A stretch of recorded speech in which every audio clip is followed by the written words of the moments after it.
Hello, guys. Welcome back to season 3 of What Would The Aunties Say with your girl, Anchal. I can't tell you how excited I am to be back with another episode. In today's episode, I feel it's only right to reintroduce myself. For those of you that don't know me and are new to me, then you can get to know me. And for those of you that have followed me for a while, there's definitely a lot of things that you won't know about me that I'm really excited to share with you. Now, you'll probably notice I'm not here introducing a guest, and that is because I am going to be doing this podcast predominantly solo, may sprinkle in a special guest here and there now and again, but I don't feel like it's that solo because I'm here to share your stories, your experiences, as well as mine. I kind of wanted to use this first episode to reintroduce myself to those of you that may not have watched me before and know nothing about me, and to those of you that have watched me for a while, but still, I feel like I've changed so much as a person over the years that I feel like, I could tell you a few things about myself that you probably don't know. So I've made some notes on my phone. Also, the fact that I'm sat here in my jeans for this first episode is hilarious because let me tell you something. After this first episode, I'm not going to be in jeans, okay? I'm going to be in my tracksuit. I thought, you know what? It's the first episode back. Let me just make a little bit of effort. For those of you that are watching, for those of you who are listening, it doesn't really matter what I'm wearing, does it? But yeah, after this, tracksuit gang all day. Okay, let's get straight into the facts about me, shall we? Okay, so fact number 1 is that I've been creating content online for 13 years. But I started off as a makeup artist, which is why my YouTube page is called AnchalMUA. And to be fair, it's predominantly makeup content and the beauty industry that I'm in. It's just that over the 13 years, I've done other things like started this podcast, I've written a book, I've done a little bit of presenting. Honestly, there's so many things you can do when you're in like a creative field. But just to give you a backstory as to how I actually got into this, it kind of started when I was actually about 7 or 8 years old. And basically, my Nanaji, which is my granddad, he passed away. But it kind of hit me at that time that I didn't know what he sounded like, as in, like, I couldn't remember what he sounded like. And that made me really sad. I couldn't remember his kind of mannerisms and things like that because obviously there wasn't really anything video. We had like video recorders, but you couldn't really watch things back the way we do now. So that kind of stayed with me a little bit. So when I was 10 years old, I asked for a karaoke machine for my 10th birthday. I'll never forget it. It was so sick. I had a cassette player and a CD player in one. And what I would do is I would record my own radio shows. And the reason I did that was because I thought, and I know this is really, really morbid, and yeah, very morbid for especially a 10-year-old. But genuinely, this was my thought process and this is how I felt. I thought that if I die tomorrow, no one's going to remember what I sound like. They're not going to remember me. So I need to leave something. So yeah, I would record my own radio shows onto the cassette. And I remember, I think one of Usher's albums was out at that time. So I'd put that album in the top of the karaoke machine and be like, okay, and next up playing is Usher. I don't know. I don't think it was Burn. I think that came out when I was in my teens, but yeah, it was one of those albums, maybe 8701. I don't know. And yeah, I would just basically do my own show. I would even pretend to be like different characters because it was just me. My brother would not want to get involved and he wasn't as like chatty or confident, shall we say, at doing those things. So I would have to pretend to be 2 to 3 different people and I would have discussions by myself. One of the discussions I remember this, and it's so funny because it's legit like coming up now in the news. But obviously I must have overheard it on LBC at that time because my parents would play LBC. And it was, oh, people are coming to this country and taking our jobs.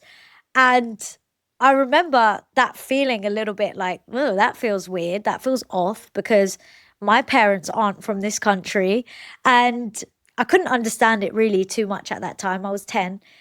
But I would discuss it on my I was going to say podcast. It wasn't a podcast. On my own little radio show on my karaoke machine with my cassette player. So yeah, it kind of started then. Then the first webcams ever came out. So my dad bought us a webcam and I would record my own shows then because I was like, right, well, now you lot are going to get videos out of me too. You're going to see me. If something happens to me tomorrow, you're going to see.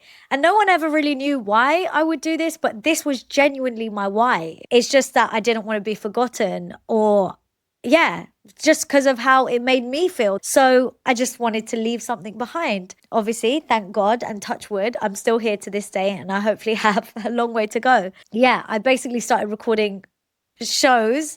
Some of you would have been watching me from the very beginning, which is when I entered a competition on YouTube. And it was like a beauty competition. It was almost like The Apprentice, but for beauty influencers. And at that time, influencer was not a term. Like, no one even used that word. I also still find that term a little bit like, oh, but I guess that's what we're called these days. But I basically applied to be on this show. It was with all of the huge YouTubers at that time. So Sam and Nick from Pixie Woo. And if you were like a makeup lover, you would have been watching them.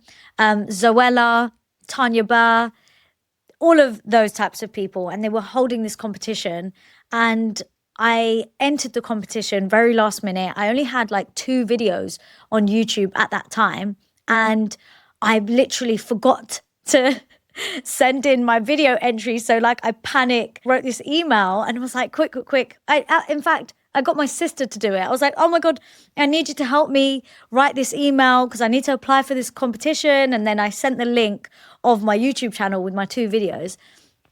And there were thousands of applicants. And I honestly, I'm not surprised. But I managed to get through and I was in the top 5. And I was against people that had already had some experience on YouTube or they've been in the beauty industry to some degree. And I was still like at uni at that time. I was in my 2nd year of uni studying makeup, by the way. I studied special effects and like prosthetics makeup. This competition, they put us up in a hotel for the week. And I remember asking my mum to drop me to the hotel. And it was in East London. It was in Old Street. And I live in West London. I asked my mum to drop me to this hotel. And I'm not joking.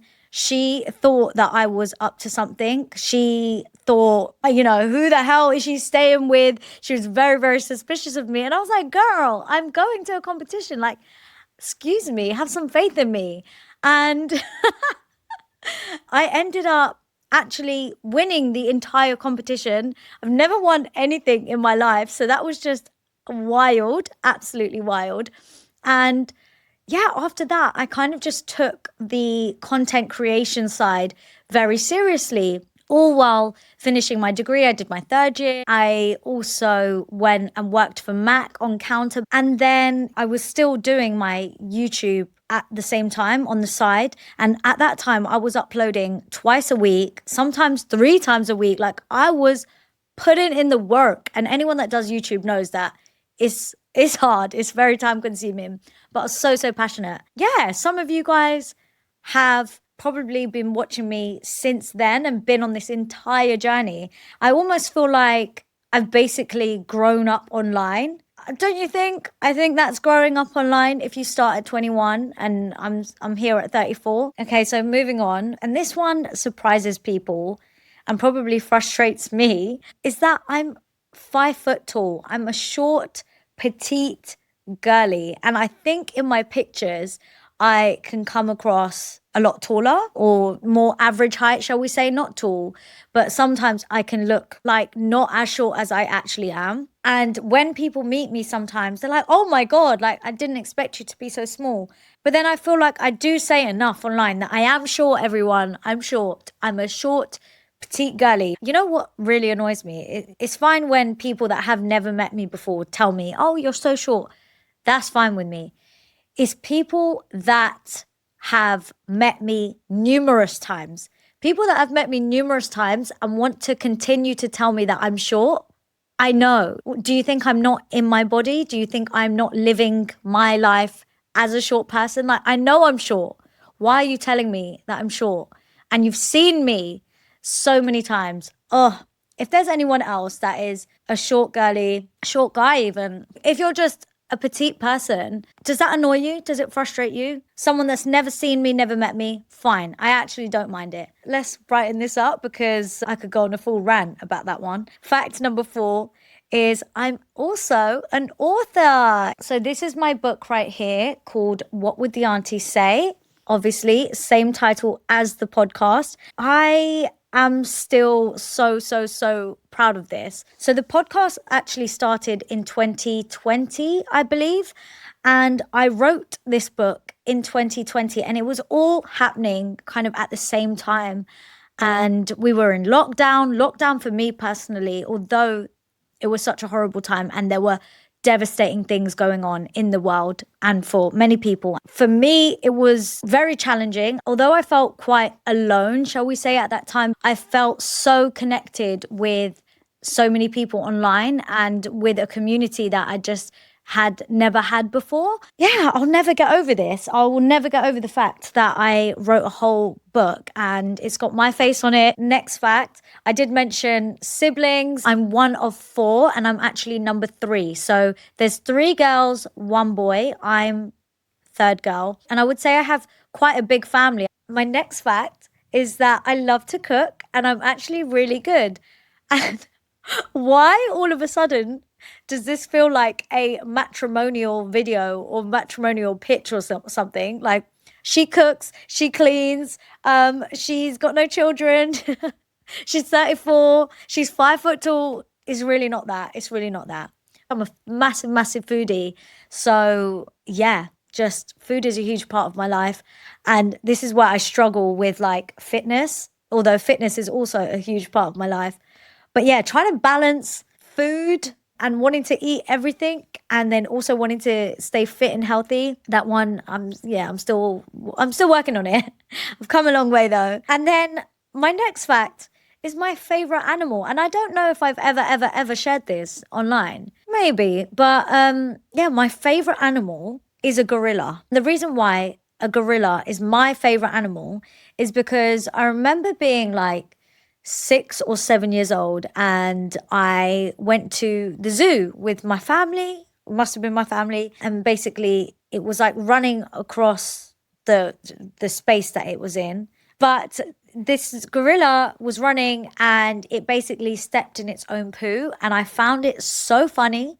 For some reason. That memory just stayed in my head. And from that day on, I just loved gorillas. And I just love how they're so big. And my dream, I would never, and obviously I can't, but my dream is to actually be able to hug a gorilla one day. Yeah, that's what I would love to do. But we're not going to do that because we're not going to sedate an animal to touch them. Weird stuff that people do. I'm not into that. So I will let the gorillas be. But if there's ever a friendly one that wants to hug me, I'm ready. I'm ready. The next one, and I think anyone that follows me on Instagram, TikTok, you would know this because I share it a lot. But I love to go to concerts or a show. Like, I am called concert queen. My family, my friends call me concert queen. And in fact, I call myself that because I absolutely love a concert. So those are a few fun facts about me, and I hope you've gotten to know me a little bit better. But I am so excited to be doing this again and just be talking to you, being on YouTube, just having my podcast, connecting with you guys, because I've truly missed it. And I did lose myself for the last few years. I lost a huge part of myself, and I can't tell you how much of a big deal it is for me to be sat here right now talking to you on camera or with a microphone. Just, this is huge for me, and this is something that came so naturally to me before. It's just something that I just do. But for a little while I hit pause, I just couldn't bring myself to do this. This feels extremely, I don't know, just exposing, and it feels like it just puts me in a very vulnerable position. And you'll understand when I share why. But I'm just I'm proud of myself. I'm proud of myself and I've missed you guys. We're going to go on a whole journey on this podcast. I am here to share not only my own stories, but I'm here to share your stories. I want to bring back a little bit of agony aunch. For those of you that don't know what agony aunch is, so on Instagram in 2020, a lot happened in 2020, guys. But on Instagram in 2020, would do Agony Arch Sundays where you guys would send me your dilemmas on a Sunday. And then in the evening, I would come on and I would either react or I'd share my thoughts and opinions. Yeah, do share. And obviously, it will always be anonymous. But I also want to talk about how to build your confidence. I want to talk about what self-love looks like. I also want to talk about navigating friendships in your 30s because I just feel like it's so different. As well as that, one of the biggest topics, I think, is dating, particularly my dating life, because that is something that has been just at the forefront of a lot of my conversations with a lot of people. And on that note, I just want to say thank you so much to everyone that is tuned in. You're listening or you're watching, or you're just with me. I really, really appreciate it. Please make sure you either subscribe to my YouTube channel or rate and review the podcast wherever you're listening, because it does really, really help me out. Thank you so much for joining me, and I can't wait for you to tune into the next one.